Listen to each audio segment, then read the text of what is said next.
Hi friends, எல்லாருக்கும் வணக்கம். வாங்க இன்றைக்கி செவ்வாய்க்கிழமை என்ன லஞ்சு செய்கிறதுன்னு பார்ப்போம்.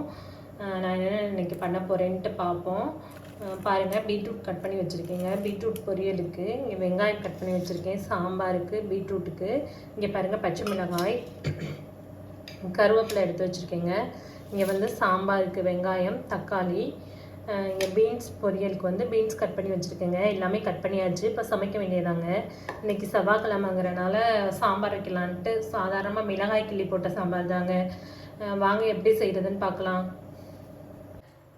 சாம்பார் எப்படி பண்ணுறதுன்னு பார்த்துக்கலாம். அதுக்கு நீங்கள் பாருங்கள், நான் குக்கரில் வந்து பருப்பு எடுத்து வச்சுருக்கீங்க. நான் கையில் தான் என் கையிலேருந்து மூணு பிடி பருப்பு எடுத்து போட்டிருக்கேங்க. போட்டு நல்லா கழுவிட்டு தண்ணி ஊற்றி வச்சுருக்கேன். இதில் இப்போ என்னென்ன சேர்க்க போகிறேன்னு பார்க்கலாம். இதில் இப்போ 2 தக்காளி கட் பண்ணி வச்சுருக்கேங்க, அதை சேர்த்துக்குவோம். இதில் நம்ம காய் எதுவுமே போட போகிறதில்ல. சின்ன வெங்காயம் கொஞ்சம் சேர்த்துக்கிறேன், அப்புறம் தாளிக்கும் போது சேர்த்துக்கலாம். பச்சை மிளகாய் 1,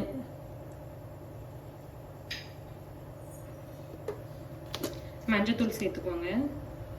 மஞ்சத்தூள், அடுத்தது பெருங்காயத்தூள்.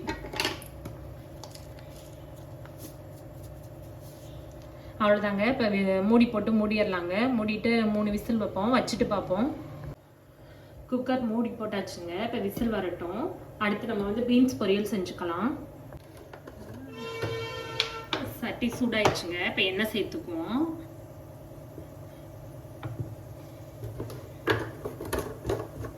நான் கடலெண்ணெய் சேர்த்துருக்கேன், நீங்கள் ஆயில் கூட சேர்த்துக்கலாம்.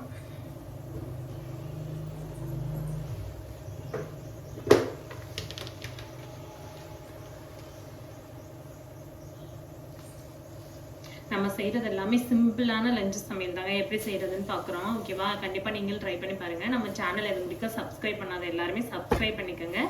வீடியோ ஃபுல்லாக பாருங்கள், லைக் பண்ணுங்கள், ஷேர் பண்ணுங்கள், கமெண்ட் பண்ணுங்கள். இப்போ எண்ணெய் சூடாயிடுச்சுங்க. கடுகு சேர்த்துக்கலாம்.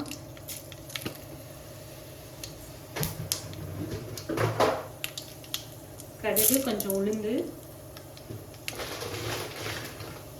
கடலைப்பருப்பு கொஞ்சம் சேர்த்துக்கிறீங்க. பொரியலுக்குலாம் இது மாதிரி சேர்த்து லைட்டாக ஊற வச்சும் போடலாம், இது மாதிரி வெறுமனையும் போட்டுக்கலாம்.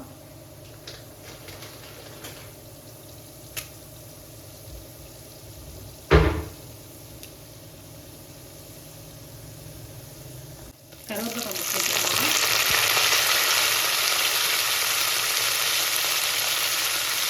வெங்காயம் சேர்த்துக்கலாம்.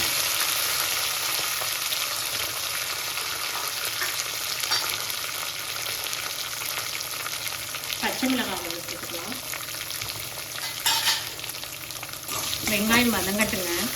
இது மாதிரி பொரியலுக்கெல்லாம் கொஞ்சம் வெங்காயம் கொஞ்சம் அதிகமாக போட்டோன்னா நல்லா இருக்கும். சின்ன வெங்காயமும் சேர்த்துக்கலாம். நான் இன்றைக்கி பெரிய வெங்காயம் சேர்த்துருக்கேன். இப்போ பொரியலுக்கு தேவையான உப்பு சேர்த்துக்கிறேங்க.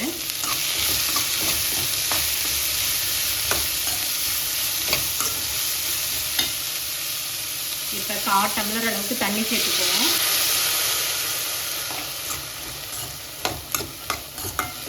அவ்வளோதாங்க. மூடி வச்சோன்னா காய் நல்லா வெந்துடும். வெந்ததுக்கப்புறம் பார்ப்போம். பாருங்கள், நம்மளோட பீன்ஸ் பொரியல் சூப்பராக ரெடி ஆகிடுச்சுங்க. இப்போ நம்ம அதில் தேங்காய் துருவல் சேர்த்து ஆஃப் பண்ணிட வேண்டியதாங்க. இப்போ நான் தேங்காய் பூ கொஞ்சம் சேர்த்துக்கிறேன்.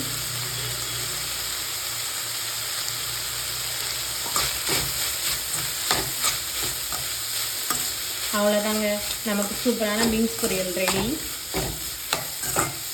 சாம்பாருக்கும் பருப்பு விசில் வந்துடுச்சுங்க. அடுத்து சாம்பார் தாளிச்சுக்குவோம்.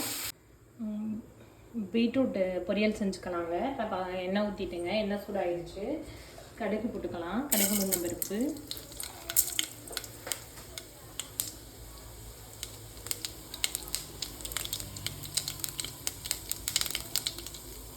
கடுகு பொரியல்,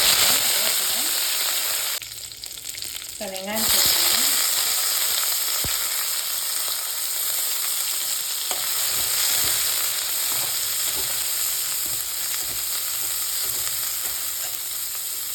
வெங்காயம் வதங்கட்டும். இப்போ வேக வச்சுருக்க பீட்ரூட் சேர்த்துக்கலாம்.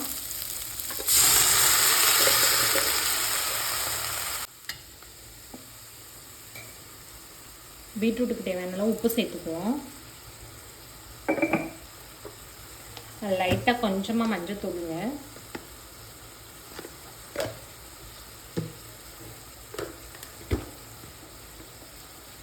ஒரு 1/4 ஸ்பூன் மிளகாய் தூள் சேர்த்துக்கலாம் காரத்துக்கு.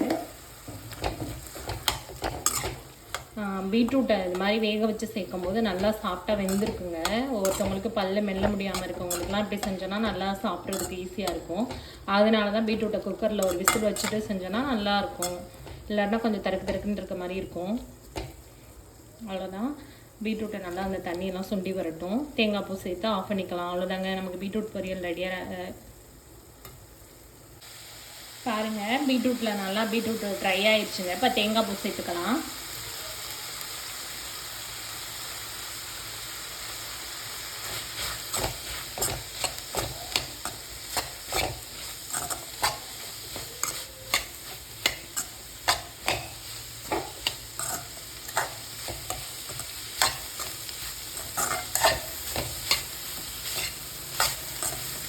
பீட்ரூட்டு கேரட் பொரியலுக்குலாம் தேங்காய் போட்டால் நல்லா இருக்குங்க. ஆனால் எங்கள் வீட்டில் பாதி பேருக்கு தேங்காய் போட்டால் பிடிக்காது. ஆனால் எனக்கு ரொம்ப பிடிக்கும், அதனால் நான் போட்டிருக்கேன்.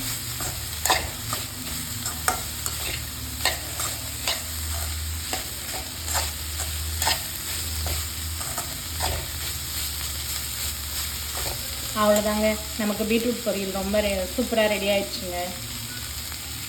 ஆஃப் பண்ணிக்கலாம்.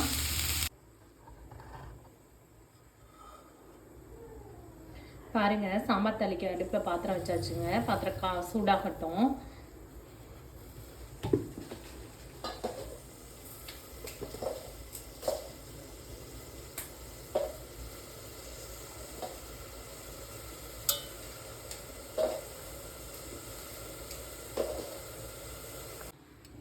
பாத்திரம் சூடாயிடுச்சுங்க. இப்போ எண்ணெய் சேர்த்துக்கலாம்.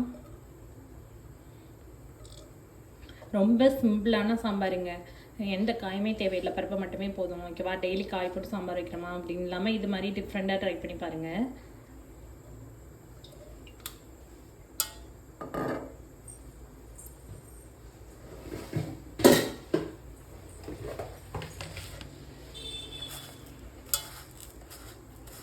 எண்ணெய் சூடாயிடுச்சுங்க. இப்போ கடுகு சேர்த்துக்கலாம். கடுகு, உளுந்து,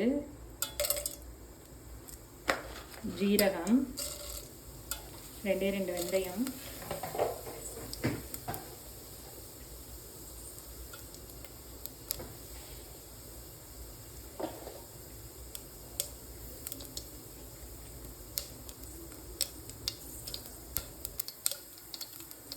கருவேப்பிலை சேர்த்துக்கலாம்.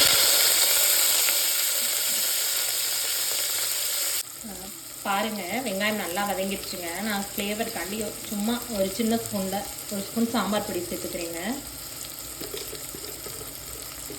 அந்த வரமிளகாய் போட்டுக்கலாம், அந்த காரமே நல்லதாக இருக்கும். இப்போ பெருங்காயம் கொஞ்சமாக சேர்த்துக்கலாம். பருப்பில் ஏற்கனவே சேர்த்துருக்கோம். இப்போ பருப்பு தண்ணி ஊற்றிக்கலாங்க. நான் பருப்பு நல்லா வேக வச்சு எடுத்து வச்சுருக்கேங்க, அதை சேர்த்துக்கலாம்.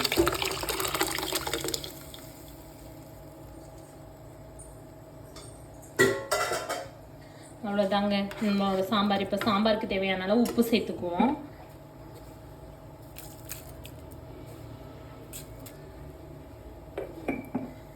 சாம்பார் ஒரு கொதி வரட்டுங்க. அப்புறம் புளித்தண்ணி சேர்த்துக்கலாம்.